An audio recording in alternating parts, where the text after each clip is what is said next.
The sun hung low over the dry plateau, casting long, golden shadows that stretched across the cracked earth. Dust swirled in the faint breeze, catching the light like tiny sparks in the air. At the edge of a parched waterhole, a lone Mustang lay sprawled, its once powerful muscles now lean and trembling. Its coat, usually a gleaming chestnut, was dulled with dirt and dried blood, and its mane, tangled and unkempt, fell in clumps along its neck. The horse's eyes, wide and glassy, darted nervously with each sound: the distant caw of a crow, the rustle of the wind through the sparse sagebrush.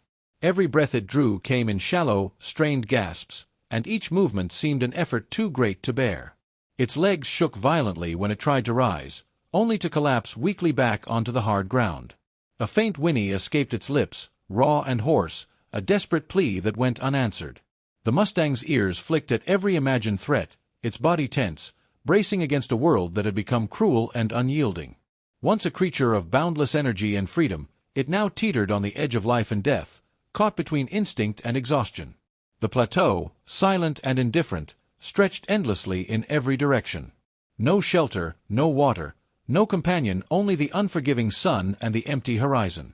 Yet, even in its fragile state, there was a spark in the horse's gaze, a stubborn glimmer of will that refused to die.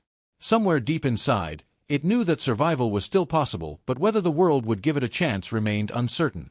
Mara had been riding the edge of her family's ranch for hours, the late afternoon sun warming her back and painting the rolling hills in shades of gold and amber. She was used to solitude in these parts, but today, something felt different. An uneasy stillness hung in the air, broken only by the whisper of the wind through dry grass. Then, a faint movement caught her eye. At first, she thought it was a trick of the light, but as she slowed her horse and squinted toward the waterhole, her heart dropped. There, lying in the dust, was a Mustang, emaciated, battered, and trembling. Its coat, matted with dirt and dried blood, glistened weakly in the fading sun. The horse's ribs showed sharply beneath its skin, and each shallow breath seemed to take every ounce of its dwindling strength. "Oh, sweetheart," Mara whispered, her voice barely carrying over the breeze. She slid carefully from her saddle, keeping her movements slow, deliberate. Instinctively, the Mustang's ears flicked back, and it let out a frightened snort, sending a cloud of dust into the air. Its dark eyes were wary, filled with suspicion and fear, and Mara froze. One wrong move, one hurried step, and she could send it running or worse. But she refused to turn away. Kneeling a few feet from the horse, she extended a hand, fingers trembling slightly. "I'm not going to hurt you," she said softly, her voice calm, steady, and warm. She could see the conflict in its gaze, instinct fighting trust. The Mustang shifted, muscles taut, every sinew ready to bolt, yet it didn't run. Minutes passed like hours. Mara didn't speak, didn't move, simply let her presence speak for her. Slowly, hesitantly, the horse inched forward, nostrils flaring as it sniffed the offered hand. A tiny whicker escaped it, barely audible, and Mara felt a spark of hope. The first barrier had been crossed, not just between human and horse, but between fear and trust. For the first time that day, the Mustang relaxed just enough for Mara to see a glimmer of the wild spirit she knew was still alive inside it. And in that moment, she made a promise to help this creature survive, no matter what it took. Mara knew she couldn't leave the Mustang where it was. The sun was dipping closer to the horizon, and the night in the open plateau would be merciless. She glanced around, spotting the only feasible solution, a small paddock near the ranch where she could give the horse water, food, and a chance to recover. But moving a wild, injured horse was never simple. She grabbed a lead rope and approached slowly, keeping her voice low and calm. "It's okay. I'm here to help," she murmured, hoping the words could carry trust where her presence alone hadn't. The Mustang's ears flattened, nostrils flaring, and it stomped a hoof against the dirt. Every instinct screamed at it to run. Mara's heart pounded, but she forced herself to stay steady. Slowly, she tossed a handful of oats a few feet away. The horse froze, eyeing her with suspicion, then glanced at the food. Hunger was stronger than fear. It crept forward, trembling, snatching a few kernels with quick, cautious bites. Mara felt a spark of hope. Now came the hard part, leading it. She moved alongside the horse, letting the rope drape loosely over its neck. At first, it resisted, pulling away with sudden jerks, ears pinned back. Mara gritted her teeth, letting it test her patience. "Easy, take your time," she whispered. She never forced it, never raised her hand in anger. One step at a time, inch by inch, the horse began to follow. A small slip of the hoof in loose soil sent Mara's stomach lurch, but she steadied it with gentle pressure on the rope. Another step. Then another. Finally, after what felt like hours but was only minutes, they reached the paddock gate. Mara opened it slowly, giving the Mustang a clear path to safety. The horse hesitated for a heartbeat, muscles coiled, then stepped inside, cautiously at first, then with a little more confidence. Inside, Mara set down a bucket of water and another of oats. The Mustang bent its head to drink, trembling slightly, but drinking nonetheless. Its wounds were worse than she had realized: scrapes along the legs, a deep cut near the shoulder, but it was alive, and it was here. Mara knelt beside it, running her hands gently over its neck, feeling the heat of its body, the pulse of life she had feared lost. "We'll get you fixed up," she said softly. She could see the relief in its eyes, mixed with wariness, but also the tiniest flicker of trust. The horse had survived the plateau, and now, with her, it had a chance to survive the next challenge: healing, and learning that humans could be more than danger. Night fell, painting the paddock in silver moonlight. The Mustang lowered its head to rest, and Mara stayed beside it, feeling a quiet bond forming, fragile but real. The rescue wasn't over. This was only the beginning, but for the first time in days, hope breathed in the warm night air. The days that followed were slow and deliberate, each one a careful balance between patience and persistence. Mara had transformed one corner of her ranch into a temporary sanctuary for the Mustang, a space where it could heal without fear of predators or harsh terrain. Straw was laid thickly across the paddock floor, and a sturdy water trough, always full, shimmered in the morning sun. She visited the horse several times a day, never rushing, letting it set the pace for their fragile connection. At first, the Mustang remained wary. Even as it gained strength, its muscles coiling at every sudden noise or movement, there was a visible wariness in its eyes. Mara learned to move slowly, speak softly, and anticipate the animal's moods. She noticed the smallest signals: the flick of an ear, the twitch of a tail, the subtle shift in weight before a step. Every gesture was a language of trust, and slowly, painstakingly, she began to understand it. Food became the first bridge. Grain mixed with water, soaked oats, and tender slices of apple drew the horse closer each day. At first, it would eat only with one eye on Mara, ears twitching, muscles tense. But gradually, it began to relax, lowering its head, chewing methodically, even allowing her hand to hover nearby. The first time it nuzzled her palm was a quiet triumph, a silent acknowledgement that it was beginning to believe she meant no harm. Mara took every opportunity to tend to its wounds.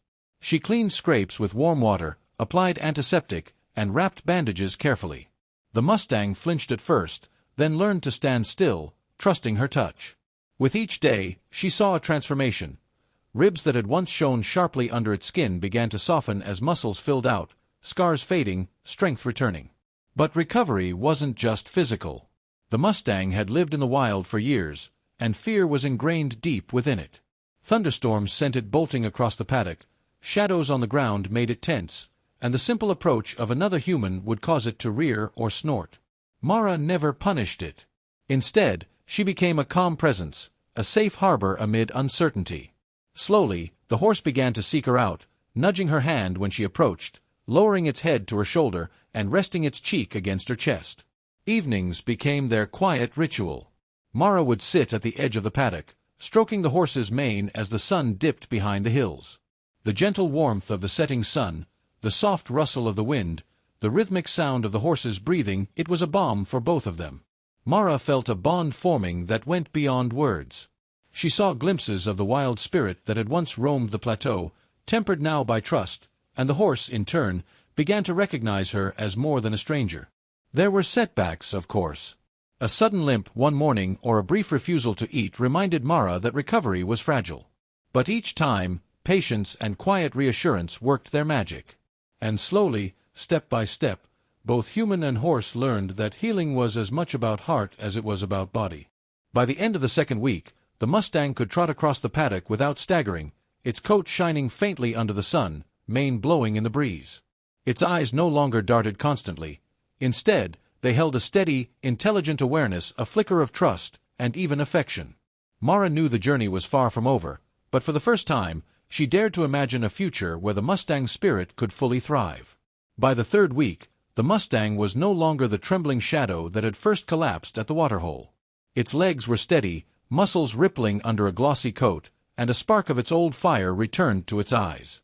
Mara knew it was time to help the horse reclaim not just its body, but its spirit, the freedom and confidence that had defined it before hardship struck. Training began gently. Mara led the horse through the paddock, guiding it over small obstacles and teaching it to respond to her voice and subtle cues. At first, the horse resisted.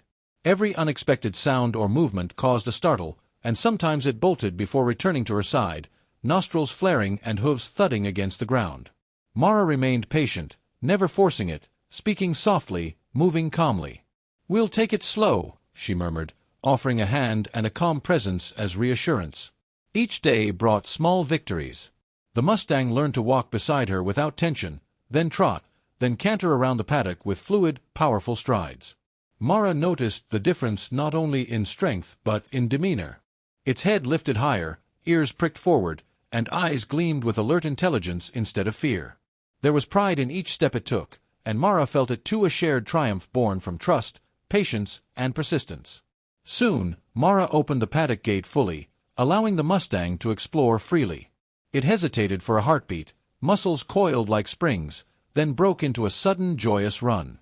Its mane flew in the wind, hooves pounding the earth, nostrils flaring with exhilaration. Mara laughed, a sound of pure relief and delight, as the horse galloped across the open pasture, spinning and kicking, testing its strength and freedom.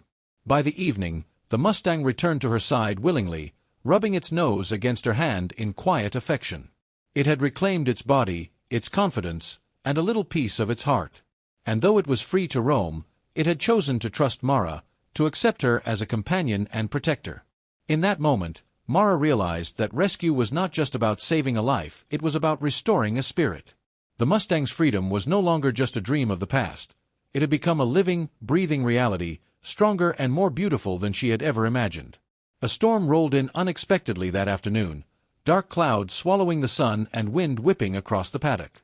Mara could feel the tension in the air, sharp and electric, as thunder rumbled in the distance. She glanced at the Mustang, whose ears flattened and nostrils flared, eyes wide with panic. Every instinct screamed to run, to flee the approaching danger, but the paddock's fences offered only temporary safety. The horse bolted at the first crack of lightning, hooves pounding against the earth, muscles taut with fear. Mara ran alongside, shouting its name, but the Mustang ignored her, driven purely by survival. She knew the storm would not only terrify the horse but could also cause injury if it panicked too much. Heart hammering, she called out softly, coaxing it toward shelter, but the wildness in its spirit resisted control. 4 minutes that felt like hours, the Mustang surged and skidded across the paddock, wind tearing through its mane, eyes darting in every direction. Mara could see the choice: it faced fight against fear and remain with her, or embrace the call of its wild instincts and seek freedom beyond the fence. She didn't push, didn't force, she only stood as an anchor, a reminder of calm amid chaos. Then, something remarkable happened. The horse slowed, nostrils flaring, eyes flicking toward Mara. It took a careful step toward the gate, then another. Mara held her breath, knowing that the decision it made now would define everything: survival and trust, or a return to unbridled independence. Finally, the Mustang stopped, standing tall despite the pounding rain and whipping wind. It lowered its head toward Mara, brushing her hand with its nose, a silent acknowledgment of choice and trust. The storm raged around them, but in that moment, the bond they had built, through patience, care, and courage, proved stronger than fear. Mara exhaled, relief washing over her as the horse nudged her again, then galloped to the shelter of the nearby barn, hooves steady and controlled. The ultimate test had passed, not by force, but by mutual understanding. The Mustang had faced chaos, confronted its instincts, and made a conscious choice. Freedom could coexist with trust. The storm had passed, leaving the pasture drenched and glistening under the early morning sun. Puddles reflected the soft pink and gold of dawn, and the air smelled sweet and earthy, washed clean by the rain. Mara stepped into the paddock, boots squelching slightly in the mud, and paused to watch the Mustang. It stood at the far edge, mane still wet, muscles rippling as it shook water from its coat. There was a quiet majesty in the way it surveyed the world, alert, confident, and unafraid. For the first time, Mara allowed herself to take a deep breath, letting the relief and joy settle over her. The horse had not only survived physical hardship but had emerged stronger, wiser, and more resilient than ever. Its eyes met hers, dark and intelligent, and for a moment she thought she could see gratitude there, though not the kind spoken in words. It was a trust forged in patience, courage, and unwavering care, a bond that neither storm nor fear could break. Over the following weeks, the Mustang's transformation became more remarkable each day. It ran through the pasture with the ease and power of its wild youth, mane flying, hooves thudding against the earth in a rhythm as old as freedom itself. Mara watched from the fence, heart swelling, as the horse would circle back to her side, nuzzling her hand or brushing her shoulder.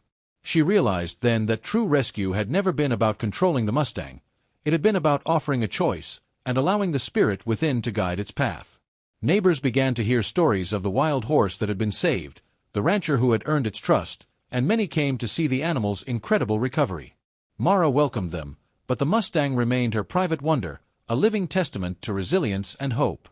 She named it Spirit, for that was exactly what it embodied: the indomitable drive to survive, the will to heal, and the freedom to choose its own destiny.